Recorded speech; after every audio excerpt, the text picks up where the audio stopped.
Bienvenidos a una nueva edición de Bonnie Online. Hoy presentaremos 3 historias de personas que fueron los únicos supervivientes en situaciones imposibles. Antes de comenzar, los invito a suscribirse a mi canal. Aquí desarrollaremos casos criminales, tops, historias sorprendentes y mucho más. Si este contenido te resulta interesante, por favor suscríbete y activa la campanita de notificaciones para que YouTube te avise cuando suba un nuevo video. Sin más preámbulo, comencemos.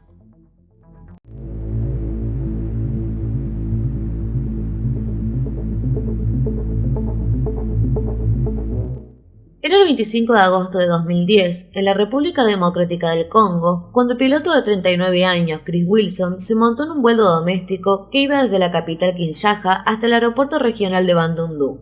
Chris estaba a cargo de pilotear el avión en condición de piloto oficial, y realizaba esta tarea junto con el dueño de la empresa, el belga de 62 años, Danny Filemot.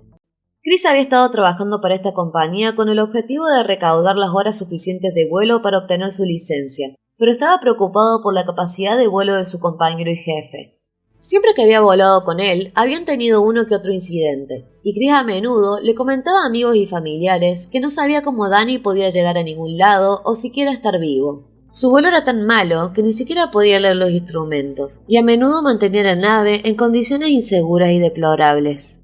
Otra razón por la que no quería seguir volando en esa empresa es porque no era raro ver que los pasajeros caminaran de lado a lado en el avión, volviéndolo inestable. Se levantaran en momentos en el que deberían tener el cinturón de seguridad puestos o que transportaran animales como gallinas con el motivo de comerciarlos. De todos modos que quería retirarse de esta compañía lo antes posible, Chris también quería aprovechar sus horas de vuelo. Fue por eso que ese día se subió al avión con su jefe y 19 pasajeros más, entre los que se encontraban al menos una azafata. El avión en el que viajarían era un LTL 410 Turbolet hecho en República Checa. El vuelo marchaba de manera habitual, y ya solo quedaban 100 metros de recorrido antes de aterrizar.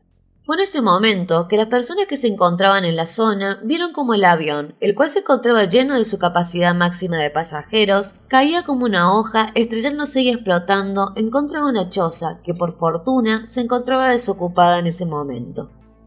A consecuencia del impacto, los pilotos habían muerto de manera instantánea.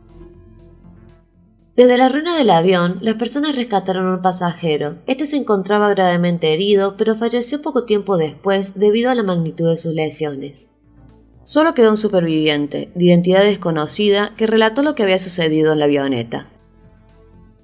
Resulta que, cuando se encontraban a punto de aterrizar, un cocodrilo de aproximadamente 80 centímetros salió abruptamente desde una bolsa deportiva que pertenecía a uno de los pasajeros. Dentro de esta bolsa también se encontraban los documentos que el pasajero había preparado para venderlo ilegalmente.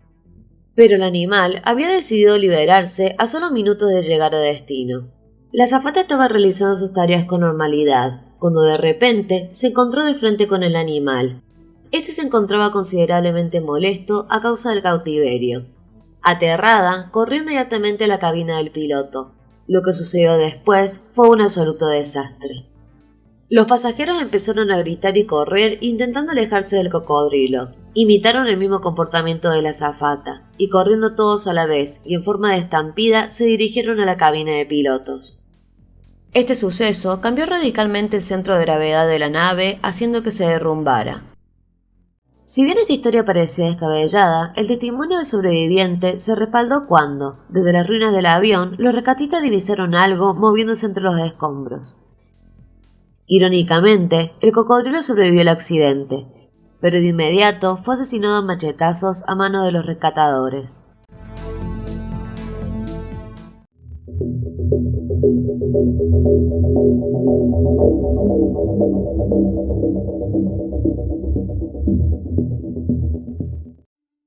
En la década de 1970, Irlanda del Norte fue el escenario de una serie de asesinatos de ojo por ojo entre protestantes y católicos. Y se volvió un panorama común ver a múltiples grupos de personas siendo arrastrados de sus hogares, pubs y vehículos para ser fusilados a quemarropa. El 10 de febrero de 1975, el Aire Provisional y el gobierno británico firmaron una tregua y reanudaron las negociaciones. El Aire acordó detener los ataques a las fuerzas de seguridad británicas y por su lado las fuerzas de seguridad, en su mayoría, terminaron sus redadas y registros. Sin embargo, en ambos bandos hubo quienes no respetaron el acuerdo. Esto ocasionó un aumento en los asesinatos sectarios durante lo que se había estipulado que sería una tregua. La siguiente historia comenzó a desarrollarse el 4 de enero de 1976, luego de varios atentados de un bando hacia otro y viceversa, como resultado de un bombardeo. Algunos protestantes, a los que comúnmente se les conocía como los leales, coordinaron un ataque que acabó con la vida de 6 civiles católicos.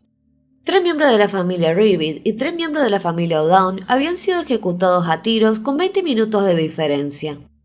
Miembros del aire decidieron entonces que el atentado no iba a quedar impune. De hecho, habían estado planeando un ataque particular desde hacía ya un tiempo. Por entonces, un joven Alan Black trabajaba en una fábrica textil a unas 6 millas de Westbrook. El día 5 de enero de 1976 concluyó su horario laboral y se encontraba de camino a casa junto con sus compañeros. Todos viajaban en un Ford Transit rojo que funcionaba como minibús de la empresa. En él viajaban 16 personas, 5 eran de religión católica y los otros 11 eran protestantes. Como todos los días, el minibús hizo su parada habitual en Whitecross y 4 de los trabajadores católicos se bajaron en su parada. Luego el resto continuó con su ruta por el camino rural hacia su parada final en Westbrook. Alan se encontraba charlando con sus compañeros como todas las noches. Habían estado todo el día en el campo arreglando una fuga. Su aprendiz instalador y compañero de trabajo, Robert Chambers, tenía 19 años, se acababa de enamorar de una chica muy agradable a la que llamaba su Wendy, y estaba muy emocionado porque Alan le había prometido que le enseñaría a conducir. Estaba tan complacido que le dio un abrazo levantándolo en el aire y bailó alrededor de ellos en el campo en el que habían estado trabajando. Estaba lloviendo y el camino estaba oscuro como de costumbre. Eran alrededor de las 17:40 cuando el minibús subió una colina. Fue entonces cuando los trabajadores vieron a un hombre vestido de soldado. Este estaba parado en la carretera mientras sostenía una antorcha encendida. Asumieron que estaban siendo detenidos y registrados por el ejército británico. Fue entonces cuando el autobús se detuvo. 11 hombres armados con uniforme de combate y con el rostro ennegrecido emergieron de los arbustos. Un hombre, el cual tenía un acento inglés muy pronunciado, comenzó a hablar. Ordenó a los trabajadores que se bajaran del autobús y se alinearan poniendo las manos en alto y en contra del vehículo. Alan no podía moverse y aunque no se dio cuenta en ese momento, luego se enteraría que fueron sus propios compañeros los que tomaron sus manos y las depositaron por arriba de su cabeza apoyándolas en el vehículo. El silencio se rompió cuando el hombre de acento inglés preguntó: ¿Quién es el católico?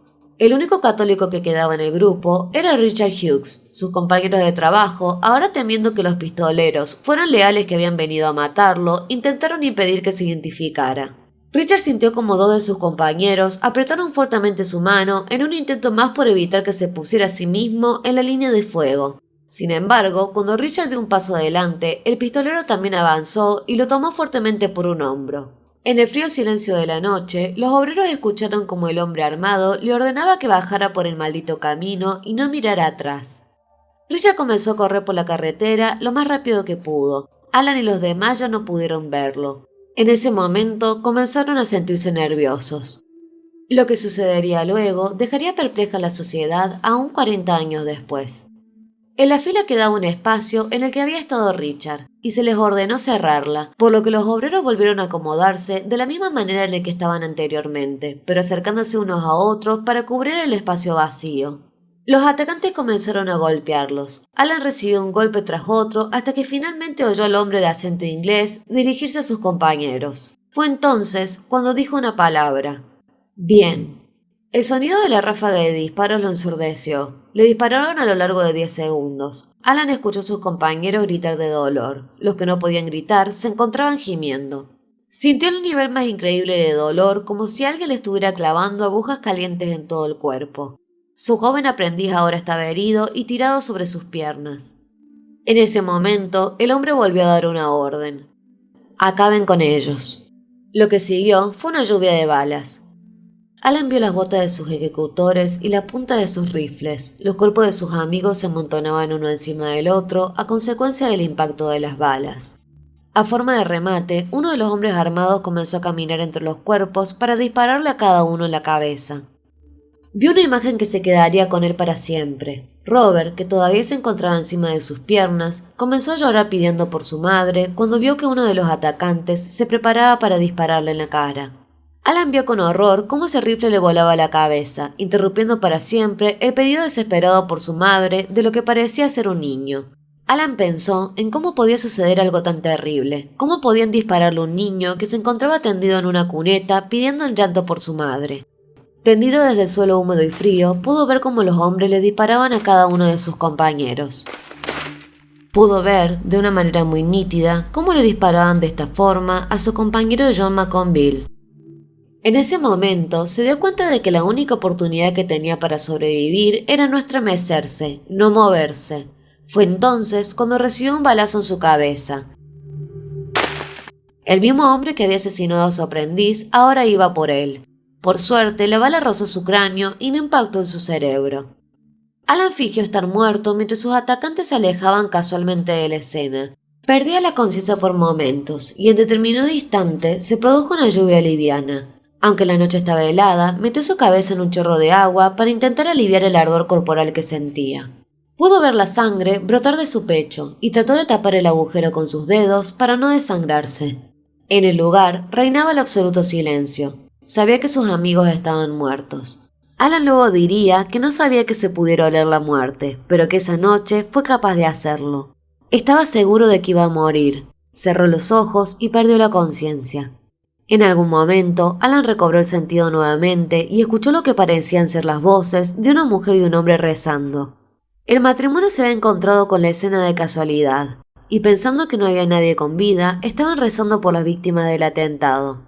Fue entonces cuando vieron a Alan. La mujer le sostuvo la mano y rezaron con él mientras esperaban la llegada de asistencia médica.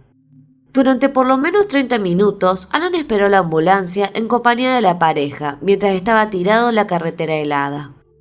Cuando la ayuda llegó, Alan estaba desesperado por contarles lo que había sucedido de la manera más rápida posible, pero las palabras no salían ordenadamente de su boca, eso en los momentos en los que podía hablar.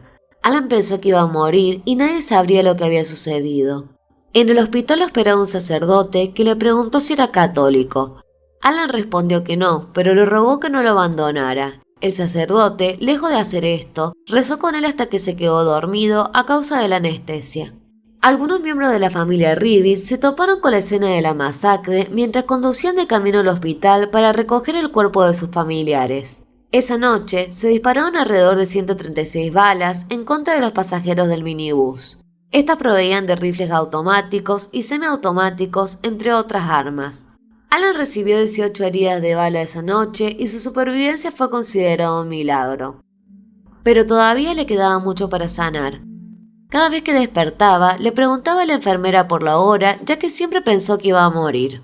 Alan relataría en una entrevista que el horror físico que experimentó no se comparaba al inmenso dolor que le provocaba la pérdida de sus amigos. Los conocía de toda la vida, eran buenas personas a las que respetaba y quería. Muchos de ellos incluso habían asistido a la escuela con él. Quiso dejarse ir. Sus signos vitales comenzaron a fallar y lentamente comenzó a sentir que moría. Fue entonces cuando escuchó la voz de su enfermera, la cual le decía en tono firme: «Alan, tienes 3 hijos, no puedes dejarlos sin papá». Estas palabras lo devolvieron a la realidad e hizo todo lo posible para recuperarse.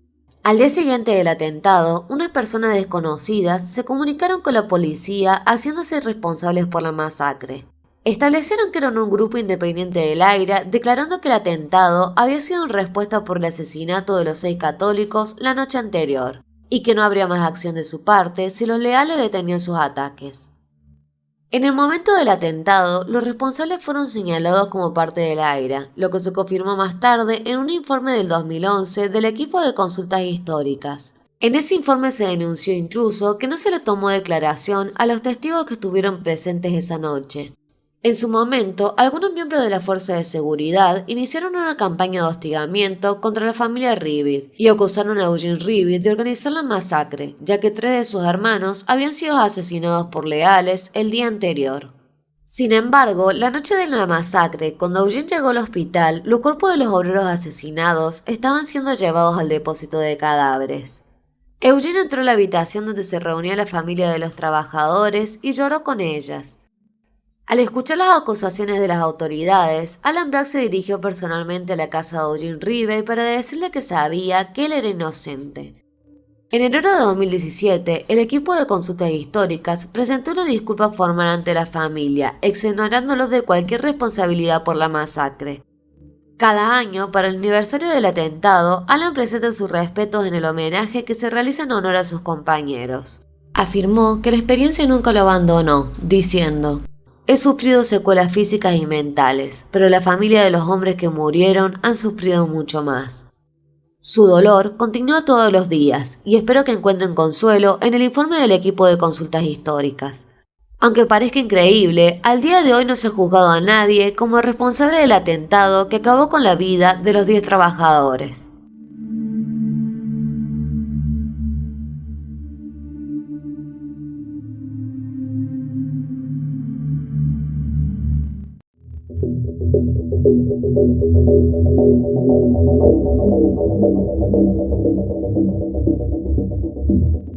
En el año 2016, el matrimonio Howe vivía junto con su familia en una casa estilo ranchero en el norte de Mandan. Elizabeth tenía 58 años y era una mujer amable y compasiva. Era enfermera y fue en la práctica de ese oficio que conoció a su esposo Clyde. Clyde en ese momento contaba con 60 años. Era un hombre que despertaba gran respeto y confianza en sus conocidos. Era veterano militar y trabajaba como técnico de instrumentos desde hacía 36 años. Habían estado casados durante 4 años, y para su aniversario de ese año habían elegido festejarlo con un viaje a México.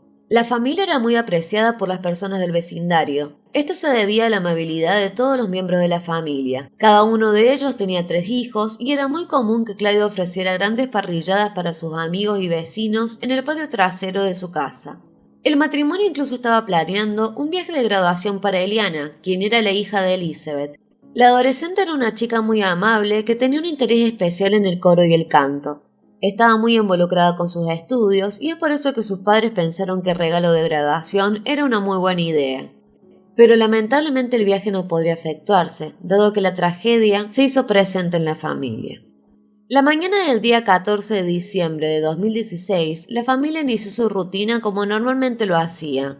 Durante el transcurso de ese día, Eliana no se sintió bien en la escuela, por lo que pidió que su madre pasara temprano a recogerla. Ambas salieron de la casa por un tiempo y regresaron alrededor de las 8 p.m. Cuando ingresaron a la casa, las recibió lo que Eliana pensaba que era un aroma muy extraño. Tanto ella como sus padres pensaron que probablemente el olor se debería a una tubería de alcantarilla congelada. Así que ella y su madre pasaron la noche acurrucadas alrededor de la computadora, viendo programas de gemología y hablando sobre la escuela. Alrededor de las 10 de la noche, Eliana le dijo buenas noches a sus padres y se fue a la cama. Esa noche eran los únicos que se encontraban en el lugar. Antes de irse, Eliana incluso bromeó con sus padres preguntándoles si iba a morir a causa de esos vapores. Su madre le respondió que eso no sucedería. Esa sería la última conversación que Eliana tendría con su madre y su padrastro. Eliana se despertó a medianoche y se encontró tumbada en un banco de nieve. Intentó quitar de encima de su cuerpo los restos de escombros que la cubrían. Buscó con la vista a su familia y lo único que pudo ver fueron escombros, mientras sentía el intenso calor de lo que alguna vez había sido su casa. Gritó y trató de levantarse, pero no podía hacerlo, su espalda baja estaba destrozada. Aunque Eliana no lo sabía, la razón por la que no podía levantarse se debía a que tenía 6 costillas rotas, uno de sus pulmones había colapsado y sus órganos estaban sangrando.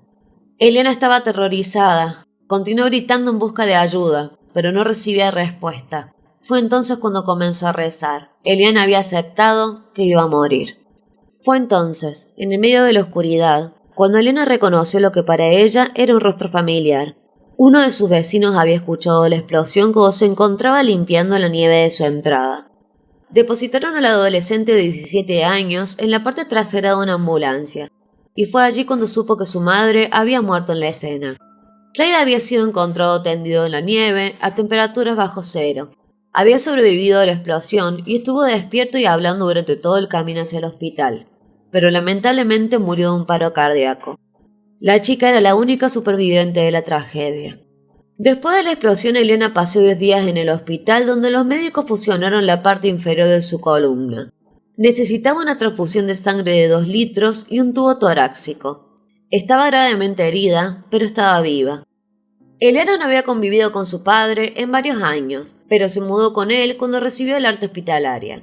La causa del accidente fue una fuga de propano. Una acumulación de nieve en el exterior de la casa había causado un mal funcionamiento de un regulador secundario de la línea de propano. Esto provocó que el espacio de acceso se llenara de gas. Aún así se desconoce lo que provocó el gas y lo que causó que la casa explotara, dado que ésta usaba calefacción geotérmica y eléctrica. Lo que Lynn y su familia olieron ese día probablemente no habían sido aguas residuales congeladas, sino el olor que se le dio al propano para alertar a las familias de una fuga de combustible. Eliana atribuyó su recuperación en gran parte a su fe católica, la cual le enseñó a ver la explosión como un evento predestinado. La adolescente terminó diciendo: simplemente lo acepté, tienes que seguir adelante, porque no puedes cambiarlo, te guste o no. Espero que hayan disfrutado la edición de hoy. No olvides dejarme tu opinión en los comentarios. Nos vemos en la siguiente edición de Bonnie Online. Hasta la próxima.